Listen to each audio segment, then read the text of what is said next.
Mon bonjour à vous tous. Je voudrais vous saluer d'abord et vous dire mon plaisir de me trouver ce soir chez vous pour présenter mon livre. Cela fait partie du dialogue qui s'est instauré dans notre communauté analytique de part et d'autre de l'océan. L'objectif de mon étude vise à interroger le rapport entre le dit, ce qui se dit sur le divan dans une cure analytique, et l'écrit en tant qu'il est le fondement du dit, son cœur même et son mystère. Et c'est déjà toute une thèse de soutenir que le dit en question est fonction de l'écrit. Ce binaire, le dit, l'écrit, est au cœur de tout mon travail, comme il est au cœur de toute entreprise analytique. Plus précisément, mon interrogation porte sur le rapport entre le dit analytique et l'écrit poétique, tel qu'il peut animer toute vraie parole. Ceci nécessite un éclaircissement de la nature de ce poétique, que tout le monde s'accorde pour dire qu'il est au cœur de toute parole analytique.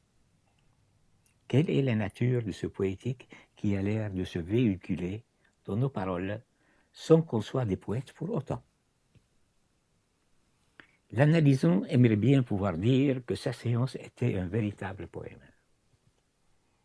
Et elle a quelque chose d'outrancier de soutenir de tels propos.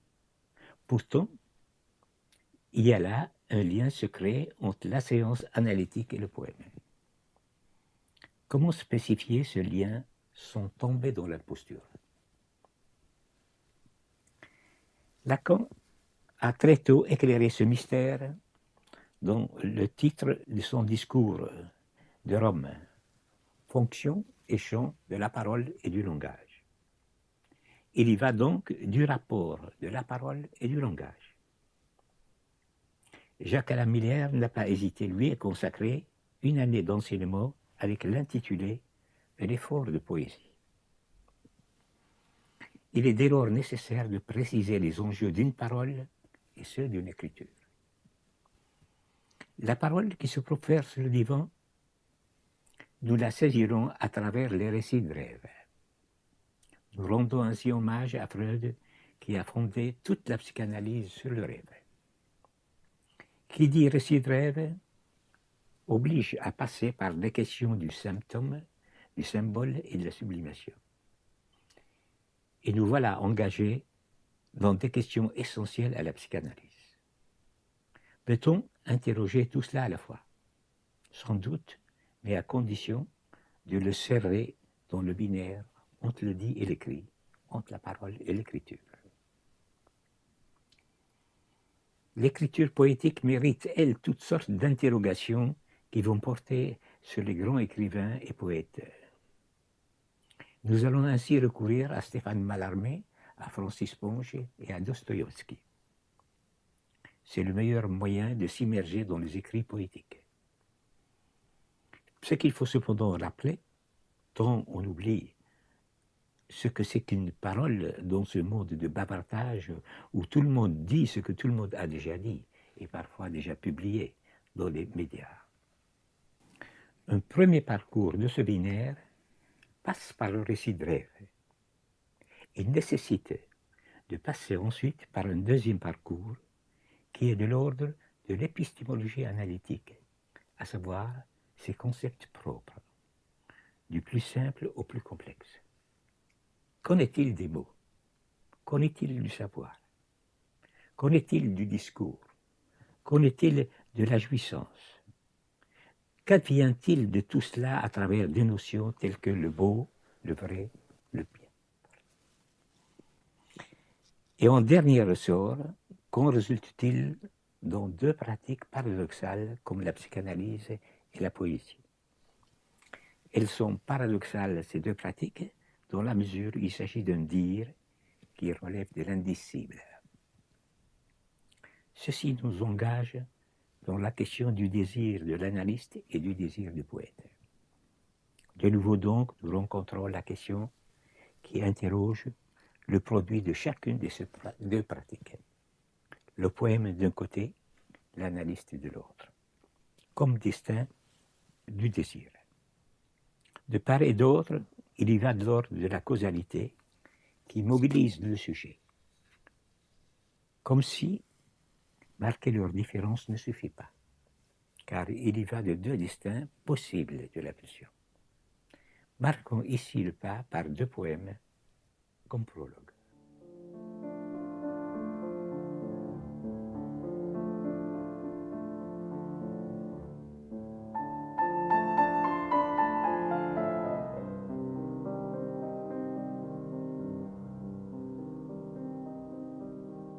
Dans son manteau clochardisé de balivernes, il allait au loin dans les faubourgs. Pour narguer l'envers et l'endroit, entre les gouttes de pluie et les boutons d'or. Comment faire pour mourir? C'était au temps où l'on a bu à la santé de la mort. C'était au commencement, dans l'orangerie, et bientôt dans l'enclos et le dire de l'enclos qui ne me dit pas trop.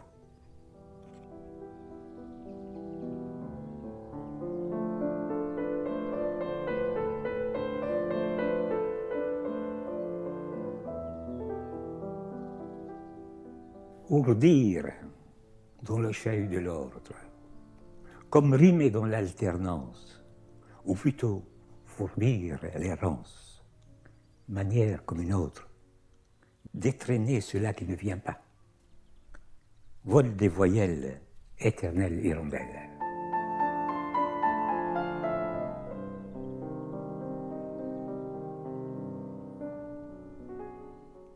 Lacan n'a pas parlé d'écriture analytique. Il a parlé du discours analytique. Alors, ça change les choses. Qu'est-ce que c'est que cette écriture? On peut recourir à Freud pour voir ce que c'est que l'écriture analytique. L'exemple le plus simple qu'on peut donner, c'est l'écriture dans un récit de rêve. Chaque signifiant dans un récit de rêve suppose un signifiant et un signifié qui est en dessous, au-dessous de la barre. Nous avons donc un signifiant, un signifié et une barre. Et alors, c'est cet enjeu-là. Et si on suit la consigne de Lacan, à savoir que le signifiant, c'est ce qui représente le sujet pour un autre signifiant, nous avons là un développement extrêmement complexe. Mais il y a en plus la question de la jouissance. Qu'est-ce qu'il en est de la jouissance dans tout cela? Il faut interroger les deux signifiants et l'objet, cause du désir, pour comprendre un peu à ce que pourrait être une écriture analytique. Bien que j'insiste là-dessus, Lacan n'a pas parlé d'écriture analytique. L'écriture analytique et l'écriture poétique procèdent tous les deux du sujet de l'inconscient. Oui.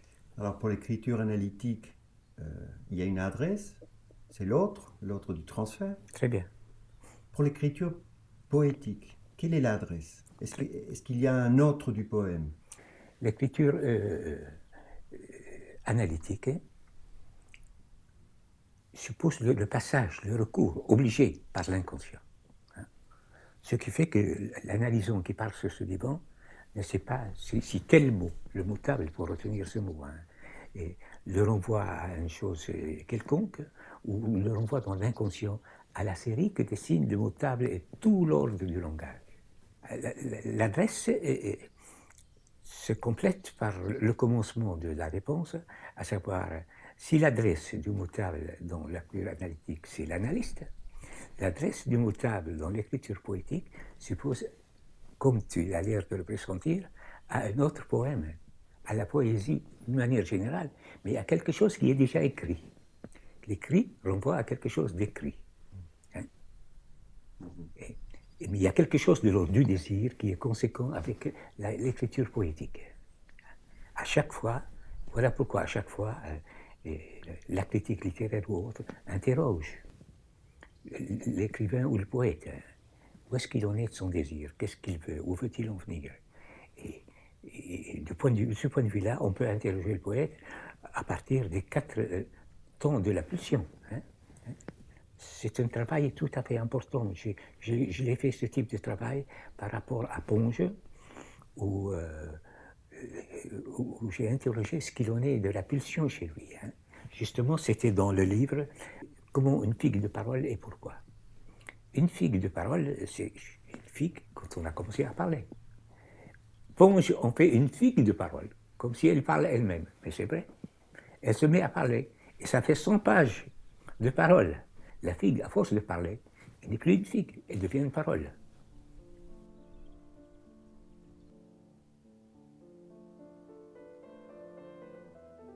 C'est une forme un peu informe, lâchée, tombante, comme dessin tombant, comme une vessie dégonflée, une outre dégonflée. Je parle du langage dans sa profondeur concrète, à la fois déshabillé, dénudé et pénétré. C'est un acte d'amour. Parce que le langage n'a qu'une justification.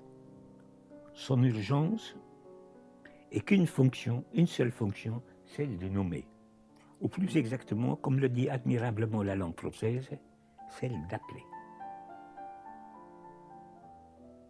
Vous placez l'écrit au fondement du dire. Oui, tout à fait. Comment vous articulez cette inversion, en fait? Exactement, oui. Mais c'est-à-dire que, reprenons le dire comme discours, récit de rêve. On prend ce discours, on élabore de plus en plus, puis on aboutit à quelque chose qui est de l'ordre de rupture, à la suite de quoi on ne sait plus rien dire. C'est l'extrême limite de l'interprétation, nous dit Freud. Hein. Et c'est à cette pointe-là que quelque chose de l'ordre de l'écrit s'opère pour le sujet et qui fait arrêter ce qui le tanne, ce qui lui fait répétition dans son fantasme.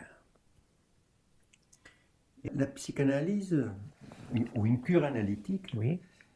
Elle vise dans l'horizon un bien-dire. C'est exact, oui. La poésie, l'écriture poétique, quel est son rapport avec ce bien-dire? Oui. Est-ce qu'il y a une exigence à ce niveau? C'est-à-dire que le discours analytique a rapport à ce bien-dire dans la mesure où il passe par la dimension de l'inconscient. Et par là, il cherche à symboliser ce qui n'était pas symbolisable pour lui. Et la poésie ne cesse de faire cela, sans passer par la subjectivité du sujet. Lacan nous dit que les poètes ne savent pas ce qu'ils disent. Qu'est-ce qu'il veut dire par là? Il veut dire qu'ils disent quelque chose de leur inconscient sans savoir de quoi ils retournent. Mais en même temps, contrairement aux névrosés, ils n'ont pas besoin d'aller chez l'analysiste pour dire. Ce qu'ils disent est valable pour eux et pour le reste des humains. Ils sont en avance sur les autres. Parmi les poètes que vous évoquez dans votre livre, Ponge, Mallarmé, Joyce, on peut trouver quelque chose de commun qui est l'usage du néologisme. L'apparition du néologisme, c'est ce qui signe et est l'indice de la psychose, d'une conclusion. Et là, l'écart est énorme entre le néologisme qui apparaît chez un écrivain et chez un psychotique. Chez l'écrivain, le néologisme apparaît comme si c'était une première fois. Une première fois, remarque, ce sera une première fois pour le psychotique. Mais la première fois chez l'écrivain, c'est que ça s'écrit pour la première fois. Et ce qui s'écrit, à suivre donc ce que dit Lacan, c'est quelque chose qui fait arrêter ce qui se répète chez lui. Tu vois la différence qu'il y a entre le néologisme d'un côté ou le néologisme de l'autre. D'une part, il y a une valorisation étonnante du néologisme chez Lacan, par rapport à la poésie, je veux dire. Hein. D'autre part, le néologisme, chez le reste des humains, apparaît comme un instant de faille totale chez le sujet. Lacan vous a dit, vous serez alors le premier psychanalyste poète. Oui. Est-ce qu'il y a une articulation entre le désir de l'analyste et la démarche du poète? Oui. D'abord, je peux dire que je ne sais pas pourquoi Lacan a dit ça. ça m'a conforté dans ma position, puisqu'en débarquant chez lui, je lui disais, je vais écrire de la poésie et faire de la psychanalyse. Donc, je ne sais pas exactement ce que Lacan a voulu dire, mais cela suppose chez lui qu'il sache qu'est-ce qui a été écrit dans la psychanalyse qui est de l'ordre de la poésie. Alors, on peut réfléchir tous les deux. Hein. Qu'est-ce qui est un poète comme analyste, hein? On peut dire, c'est Freud. On peut dire cela d'une manière métaphorique. Mais on peut dire ça beaucoup plus de Lacan. Il y a plein de métaphores poétiques chez lui. Hein. Et vous-même, Joachim, comment vous arrivez à la poésie et à l'écriture poétique? Oui, bien sûr. Oui. C'est-à-dire que je n'arrive pas, je suis parti de là. Je suis parti de là parce que je ne sais pas pourquoi. Hein. On a l'impression que la poésie, elle ne vous a pas lâché, et vous ne l'avez pas lâché non plus. C'est exact. Qu'est-ce qui fait tenir ces liens, toute une existence? Tout ce qu'on peut dire, c'est que ça continue. Ça continue. Il n'y a pas d'explication à cela. Oui.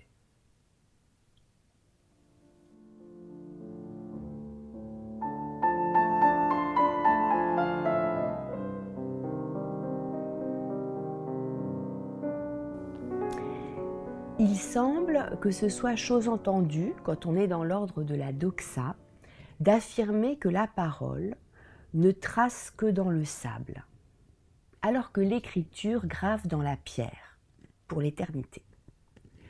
Or, la situation analytique semble présenter un paradoxe dans le fait qu'avec une parole toute volante, destinée à s'effacer aussitôt qu'elle est proférée, quelque chose chemine, se trace, s'inscrit indélébilement et rejoint ainsi le privilège accordé en principe à l'écriture.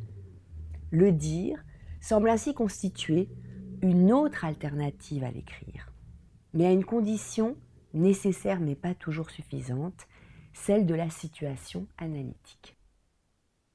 Bien qu'il ne s'agisse pas d'une même statue de l'écriture, néanmoins, ce que Joachim nous montre, c'est que à lire Francis Ponge, à lire Mallarmé, à lire Joyce, on peut saisir aussi quelque chose du rapport à la parole et à l'écriture dans l'expérience analytique elle-même. Finalement, en psychanalyse, il s'agit de déchiffrer une parole qui a le statut d'une écriture. Et donc il s'intéresse au statut du rêve, et il a une façon de relire Freud avec Lacan, et de nous montrer que finalement, d'emblée, ce qui a intéressé Freud dans le rêve comme voie royale d'accès à l'inconscient, ce qui a intéressé Freud, c'est quelque chose comme une écriture. Il y a une phrase que j'ai beaucoup aimée, il dit finalement le rêve est une sorte de message que l'on s'envoie à soi-même.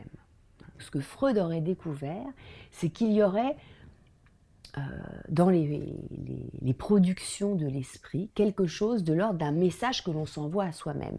C'est un message que l'on s'envoie à soi-même, mais que l'on ne peut pas déchiffrer soi-même, que l'on ne peut pas entendre soi-même. Joachim montre très bien ce statut très singulier de la langue de l'inconscient. Finalement, je dirais que son livre est un livre dont le fil conducteur est celui de l'écriture et de la langue de l'inconscient. Je dirais que ce qu'il éclaire, c'est ce que Lacan a appelé la lettre, et qui est très mystérieux. C'est-à-dire que Lacan a défini d'abord l'inconscient comme structuré comme un langage, donc il a défini l'inconscient par rapport à la chaîne signifiante, mais dans un deuxième temps de son enseignement, il a mis l'accent sur un autre statut de la langue de l'inconscient, qui était le statut de la lettre, en tant qu'elle ne renvoie plus au symbolique, mais qu'elle renvoie au réel. dans l'expérience analytique et dans le travail d'écriture poétique, dans la création poétique, le sujet, en tant que sujet de l'inconscient, est convoqué. Ça, c'est ce que je trouve, ce que Joatier montre très bien, c'est que l'analysant aussi poète, et le poète qui écrit, bien sûr, ne sont pas identiques, puisque le poète est dans un processus de sublimation, alors que l'analysant est dans un processus analytique qui n'est pas du même ordre que la sublimation, mais néanmoins, chacun s'avance dans la langue en essayant de dire quelque chose, d'écrire quelque chose pour le poète, de dire quelque chose pour l'analysant, de ce qui ne peut pas se dire, de ce qui est de l'ordre du réel. Et ça me semble être vraiment le fil rouge du livre de Joatier, aussi bien des articles d'ouverture sur la psychanalyse à proprement dit, sur Freud et sur le rêve, que son travail sur la poésie, son travail sur Mallarmé en particulier, mais aussi sur la littérature, sur Dostoïevski, et à la fin sur Joyce. Il s'agit aussi de montrer que faire une analyse, c'est aussi, à certains égards, faire un travail poétique. C'est-à-dire qu'il y a un effort de poésie, selon l'expression que Jacques-Alain Miller avait proposée, un effort de poésie à faire. Il y a un amour de la langue à déployer. S'intéresser à son inconscient, c'est s'intéresser à la langue comme un poète s'intéresse à la langue et essaie de dire justement ce qui ne peut pas se dire. Il a su explorer finalement cette énigme de la lettre en psychanalyse, en s'appuyant non seulement sur l'enseignement de Lacan et de Jacques-Alain Miller, mais aussi en s'aventurant en tenant par la main les poètes, en tenant par la main Mallarmé, dont sur lequel il a écrit un livre très important, qui est son précédent livre, en tenant à la main les poètes, en tenant par la main les poètes et en nous montrant finalement l'usage aussi qu'en tant qu'analysant et en tant qu'analyste, nous avons chacun à faire de l'écriture poétique.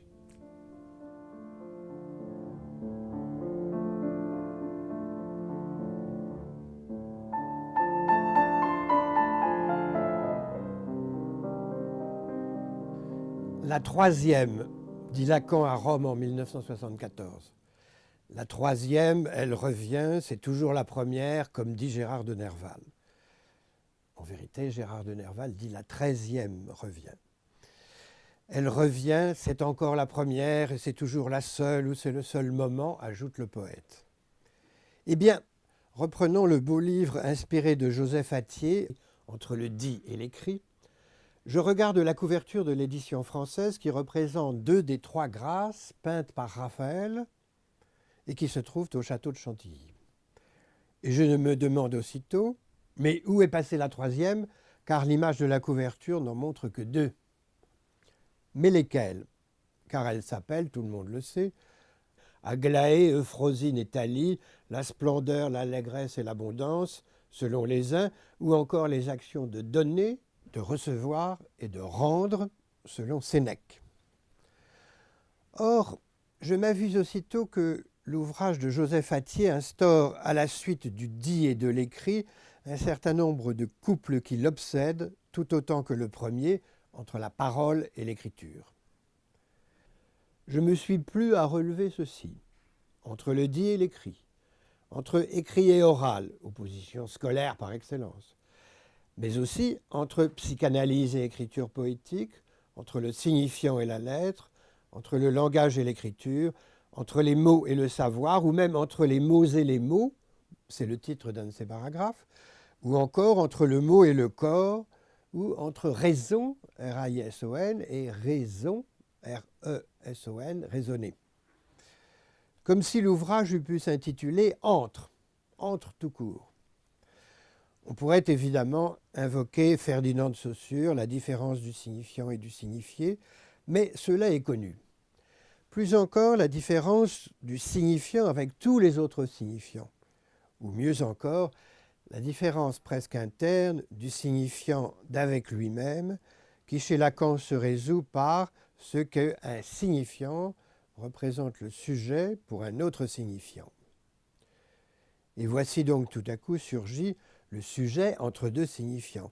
Dès lors, on pourra bien mettre le sujet Joseph Attier, lui-même supposé entre les deux signifiants de chacun de ces couples. Non pas présent sans doute, ce n'est pas de son moi qu'il s'agit, mais supposé.